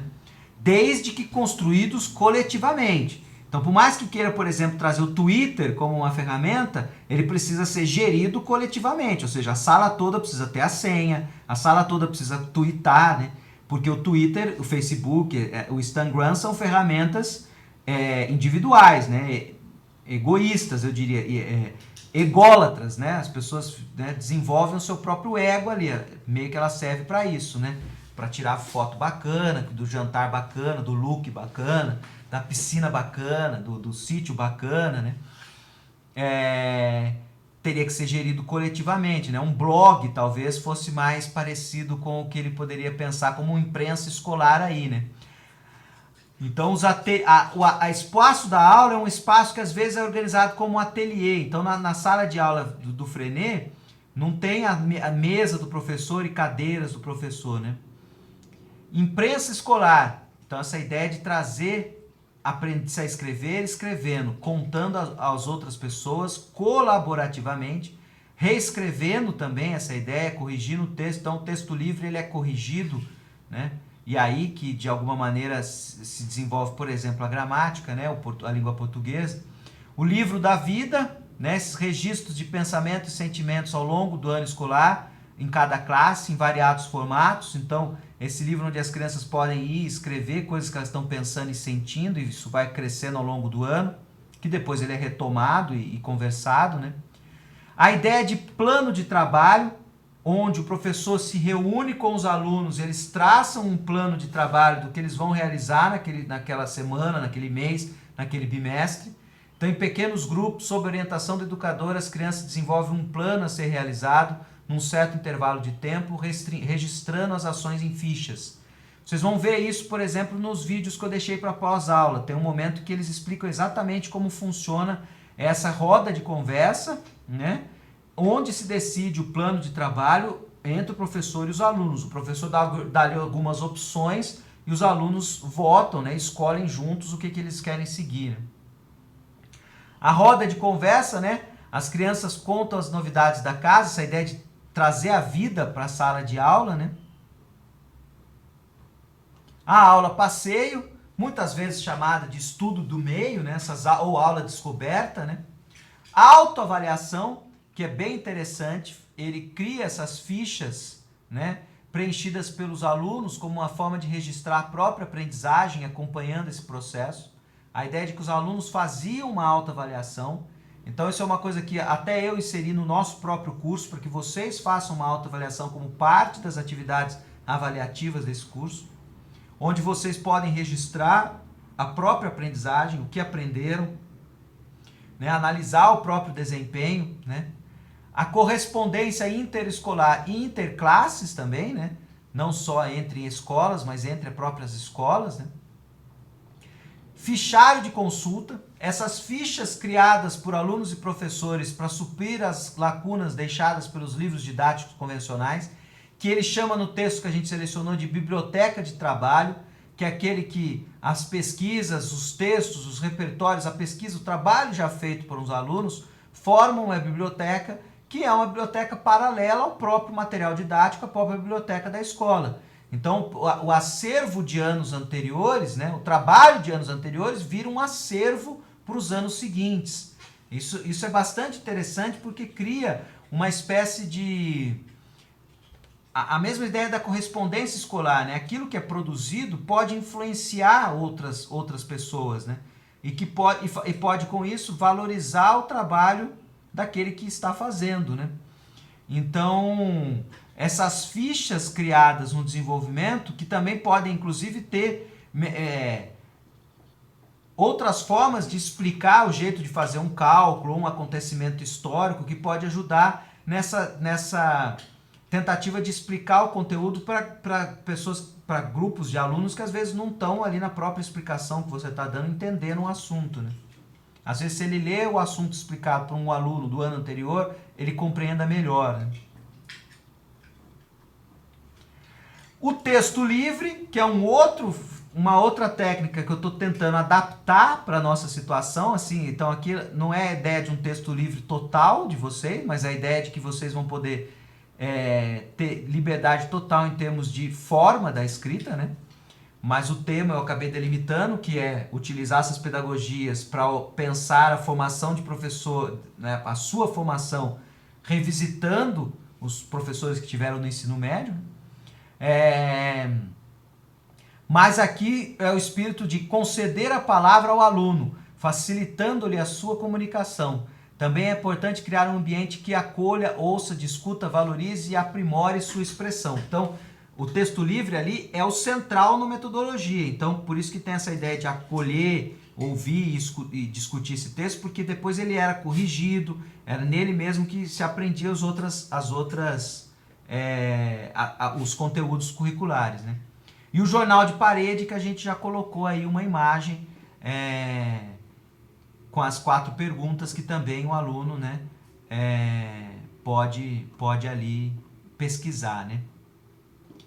A professora Patrícia usou para montar muitas das informações desses slides esses 2 vídeos que estão, na verdade um é um vídeo do YouTube, né, que vocês podem depois assistir aí da Ata Mídia, coleção Grandes Educadores, com Rosa Maria Whittaker Sampaio.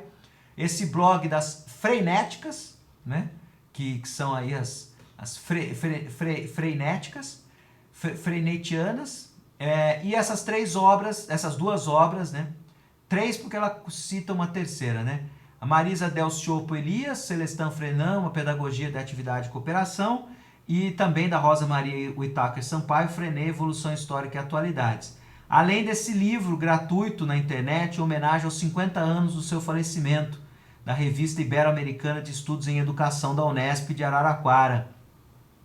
Então também tem aí para quem quiser essas fontes de informação.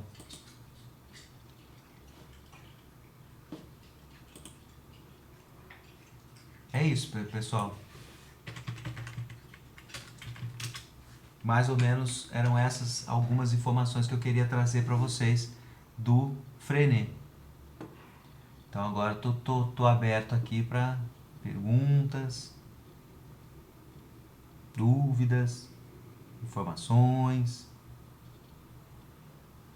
críticas.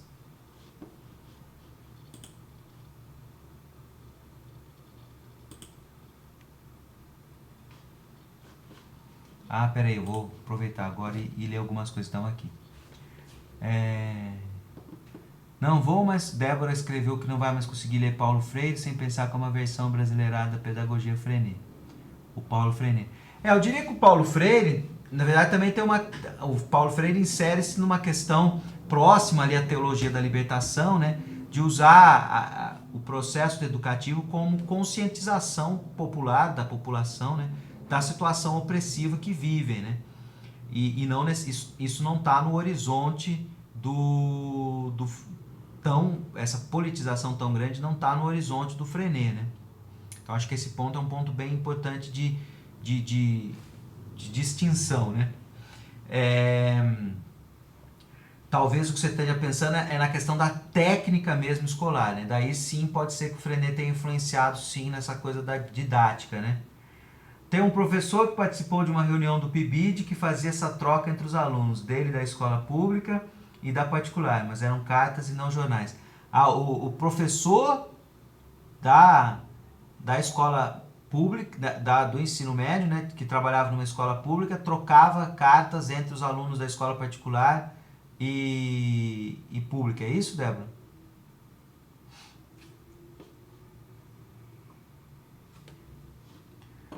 E o Oswaldo aqui está pedindo para eu lembrar para vocês que tanto eu quanto ele estamos organizando um encontro, né, um cineclube virtual que a gente está propondo para agora, sábado, às 6 horas da tarde, que tem como tema a questão educacional. A gente vai propor um cineclube virtual, essa coisa meio esquisita, né, que a gente tem que de alguma forma aprender a desenvolver. Foi uma ideia que o Oswaldo teve, de a gente pegar um filme, no caso a gente vai pegar um filme aí que está no YouTube para facilitar, é um documentário sobre uma prática educativa, acho que talvez vocês tenham interesse, que chamava Escola Vocacional. Aconteceu em São Paulo essa escola. Aí a gente vai propor então que a gente assista esse documentário, né? E depois bata um papo sobre ele, né? Então a gente vai fazer uma sessão de cineclube virtual, vai consistir nesse trabalho. E aí, Oswaldo, eu vou mandar para eles pelo grupo o cartazinho, para quem tiver interesse no sábado às 6 horas entrar nessa nossa experiência. Acho que é bem interessante, essa escola vocacional é bem interessante para a gente discutir o que também foi feito nessa escola em termos de pedagogias, inovações pedagógicas, o que era esse vocacional, que era uma escola que inclusive tinha uma pegada bem forte da questão da gestão democrática, né, da conversa entre os estudantes e professores e tudo mais. Então acho que é bem interessante para a gente discutir. Então quem tiver disponível e interessado, sábado, melhor dizendo, sábado às 6 da tarde, e eu mando para vocês o link do encontro, né, e também do filme que a gente vai ver, né? Então recado dado aí, Oswaldinho.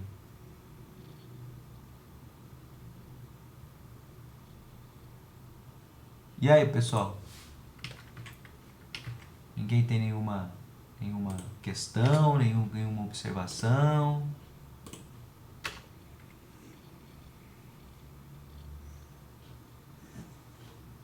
Ninguém quer falar nada?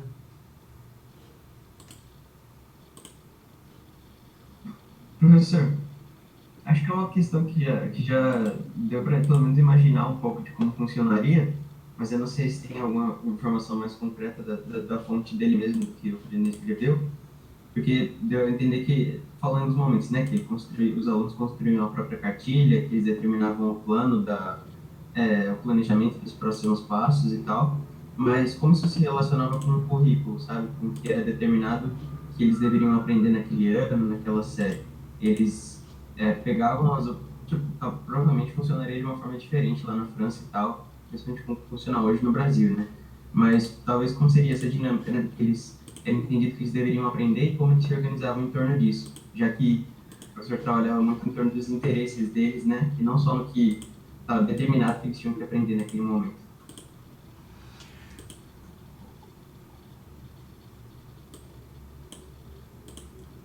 Dos livros do Freinet, eu acho que de certa maneira fala-se um pouquinho no trecho que eu deixei para vocês como convite, e depois acaba falando um pouco mais em outras passagens, né? O que nós temos de prática ali que ele decidia, eu acho que ele fazia escolhas, primeiro de tudo, né? Ele não devia dar conta de todo o currículo como era se você seguisse ele de cabo a rabo. Mas eu entendo que a partir do que surge nos temas dos textos livres, ele conseguia relacionar com partes do conteúdo. E quando ele também ia para as práticas, ele também lidava com os outros conteúdos, né? Então, se uma criança trazia para a escola uma pedra, era uma oportunidade dele puxar algum conteúdo de geografia, de geometria, né? Pode ser tanto de matemática quanto de geografia. Então, tinha um pouco essa coisa de deixar surgir o tema para ser relacionado com o conteúdo. Mas eu fico com a impressão de que, se for comparar o que deveria ser trabalhado de cabo a rabo, talvez ele não desse conta de tudo, respeitando essa dinâmica que ele propõe, né? Então não sei se dei uma pista de leitura para você, mas eu acho que passa um pouco por essa perspectiva. Acho que daí fica como pergunta para semana que vem, né? Acho que também pode ficar com uma pergunta para a educadora lá de como que se essa dinâmica aí de alguma forma atrapalha, vamos dizer assim, esse currículo oficial. Por que eu estou dizendo isso? Porque a gente percebeu que logo nos primeiros textos existia a crítica dele ao currículo, né? A tudo aquilo que representava ali o currículo, né? Então eu acho que de certa maneira ele não ficava tão preocupado assim em seguir tudo. Eu acho que ele de certa maneira tinha ali escolhas curriculares que ele fazia. Eu fico com essa impressão. Já que ele era tão crítico assim daquela metodologia, né? Tradicional e tudo mais.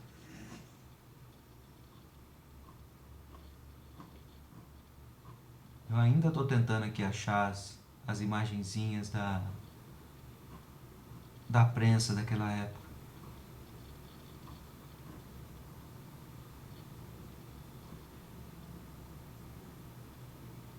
Agora, conforme também as crianças vão crescendo, você vai também construindo materiais, né? Vai construindo outros materiais nesses planos de trabalho, onde você, de alguma forma, trabalha com os que seriam o currículo todo, né? E aí eu acho que com certeza a Lenita vai poder nos explicar melhor, né?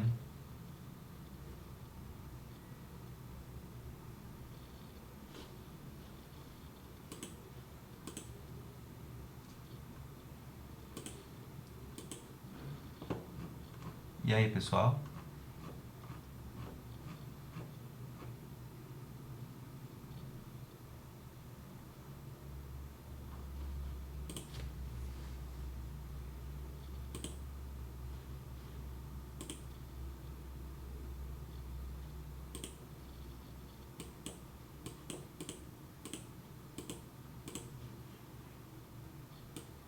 Mais ninguém?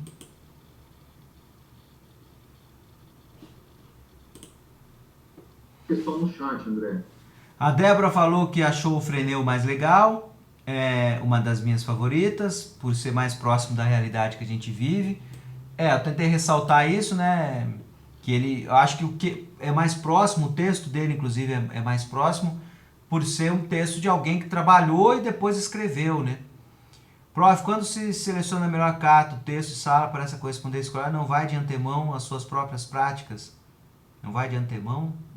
Contra, deve ser não vai contra. Quem escolhe são as crianças, né? É votado, né? Onde o trabalho coletivo é essencial para o não senso da competição, já que inevitavelmente existe uma comparação. São as crianças que escolhem, mas é uma pergunta interessante, Nicole, para a gente pensar, né?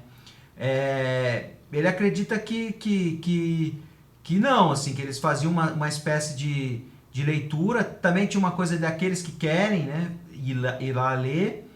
E o texto também era corrigido pela turma toda, mas eu acho que a gente tem um espírito competitivo, né, e acaba talvez podendo levar esse espírito competitivo para essa atividade. Eu acho que ele não tinha essa pretensão ali, né?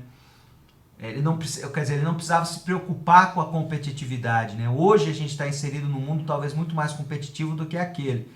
Então eu acho que ele não se preocupava com essa competitividade. Então essa preocupação que você traz é uma preocupação talvez nossa, contemporânea, ao adotar determinadas práticas do Freinet.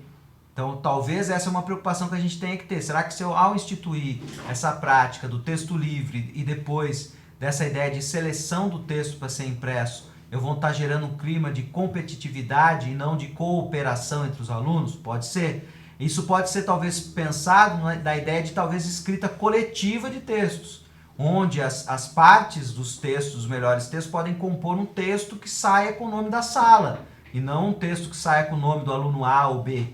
né? O texto do aluno A ou B vão compor um texto que vai ser um texto da sala, onde você vai jogando para a colaboração, né? Para todos, né? Para a co-escrita dos alunos para o texto.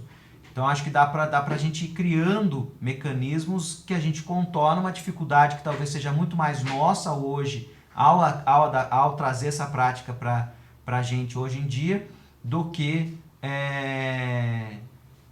Porque eu não encontrei, por enquanto, nos textos dele, essa preocupação de que ele estava criando uma competição entre quem queria ter o texto lido ou não, né? Ele fica mais preocupado em não gerar constrangimento nas crianças na hora de corrigir os erros. Ele é todo cuidadoso, no texto que eu selecionei para vocês mostra um pouco disso, que ele tem todo um cuidado para não dizer que a criança errou, você escreveu errado, você escreveu... Não, é todo um cuidado de tentar mostrar que tem um jeito certo de escrever uma determinada palavra, por exemplo, mas que a criança não escreveu errado, que ela ainda não domina, na verdade, esses conteúdos. Então, a preocupação no texto dele me parece ser muito mais na hora de corrigir o texto em público, né, que você corrige em público o texto da criança, do que com esse clima de competitividade, né? O Felipe queria falar? Pode falar, Felipe. Não, é só um comentário relacionado ao que a Felipe falou, que eu também achei uma pergunta interessante, mas eu acho que talvez também tivesse uma limitação prática, né? Porque eu não sei se a prensa, ela poderia ser limitado o uso dela, né? Não dava para você imprimir 25 textos. Talvez eles teriam que selecionar por motivos de... tinha pouco recurso, né?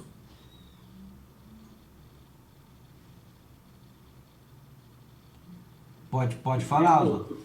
Colocar uma questão, na verdade, eu acho que aberta, para quem puder me responder. Não acompanhei aqui o Frenet, mas a impressão que eu fiquei é que ele já está tratando de algo que eu não vi no Montessori e nem na escola Waldorf, por exemplo, da escrita. Vocês lembram dessas escolas anteriores? Alguma dinâmica voltada especificamente para a escrita? Será que eles estariam já tratando, no caso, o Frenet com crianças com uma idade um pouco mais elevada do que aquelas que a gente estava vendo antes? Eu não saberia responder essa questão.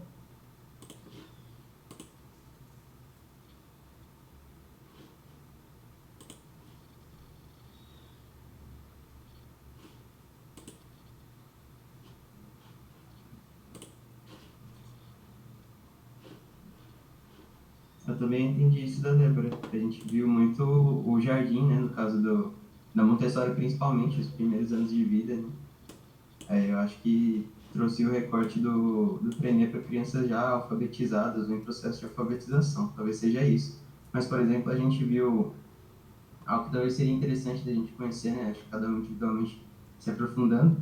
A Montessori, o método Montessori, a Camila Isola, quando conversou com a gente, ela disse que existem salas até os 3, até os 6, e depois chega até o 12, até os 12 anos, então talvez as crianças existam dinâmicas diferentes que a gente talvez não conheceu. Assim como a Waldorf também, que esqueci o nome da professora que veio semana passada. Celina.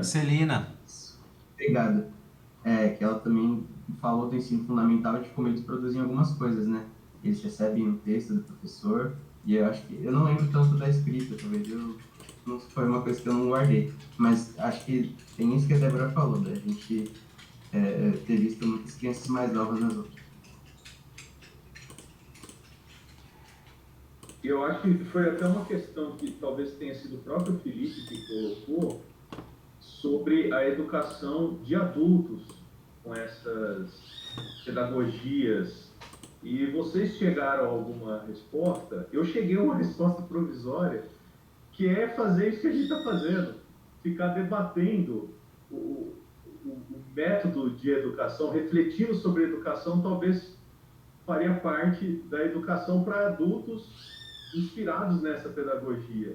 Mas vocês chegaram a alguma resposta também sobre como que apareceria a educação de adultos inspirados para essas pedagogias? Então, eu participei no quadrimestre passado de a gente fazia, entrevistas com pessoas que trabalhavam em determinadas áreas do ensino. Aí o meu grupo fez sobre a EJA, né? E aí, basicamente, não tem resposta.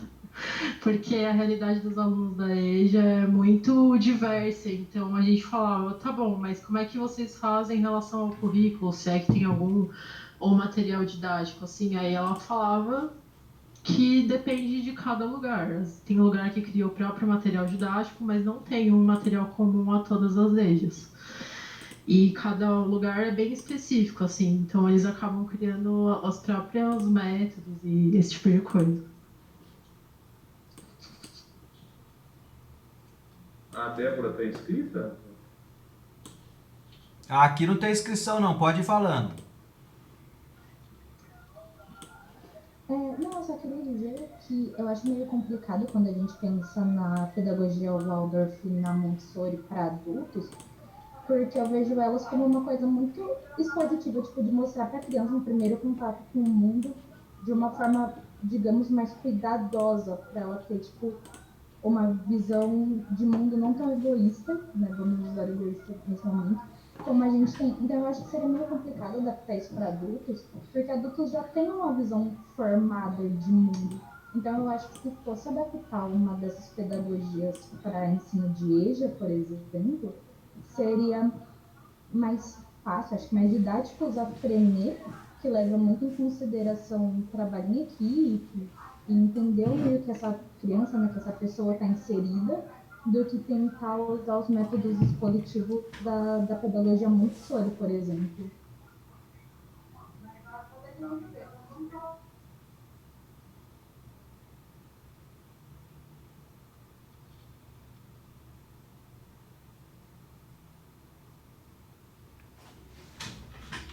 Bom, quero explicar essa imagem que eu estou projetando para vocês, vocês estão vendo?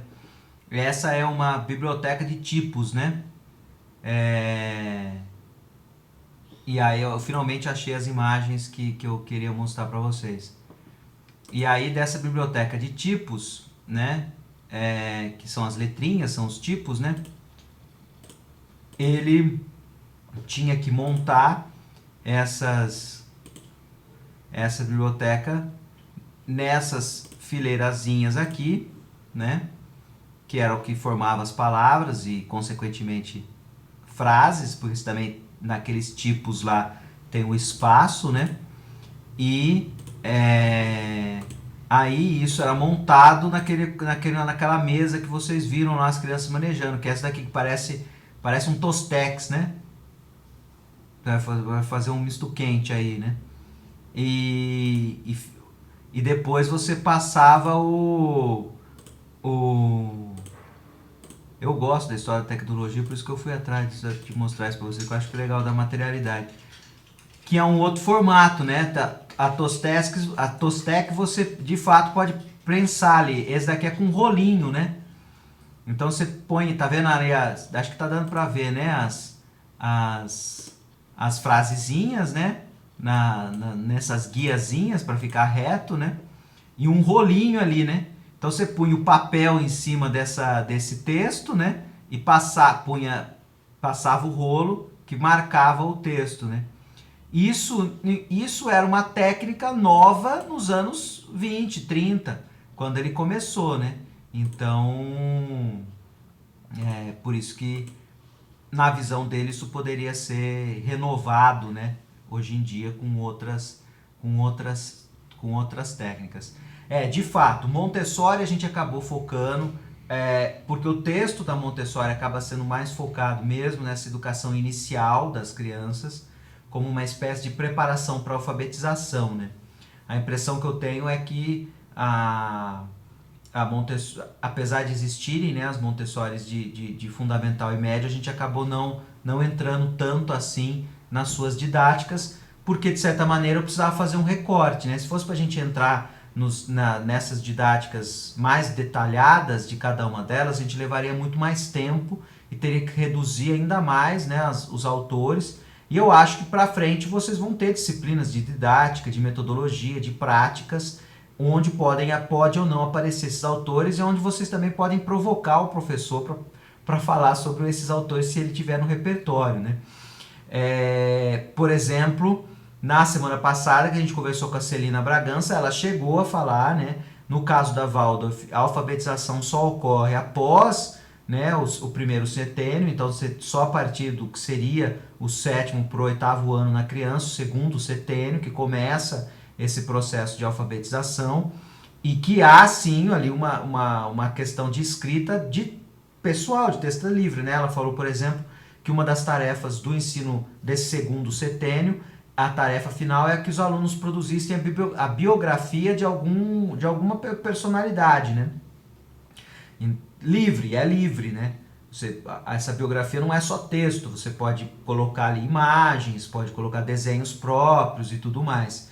Então, e o Freinet centra-se muito nessa questão porque ele trabalhava exatamente com essa idade, porque a gente tem que lembrar que na época dele a idade da obrigatoriedade escolar era essa, né?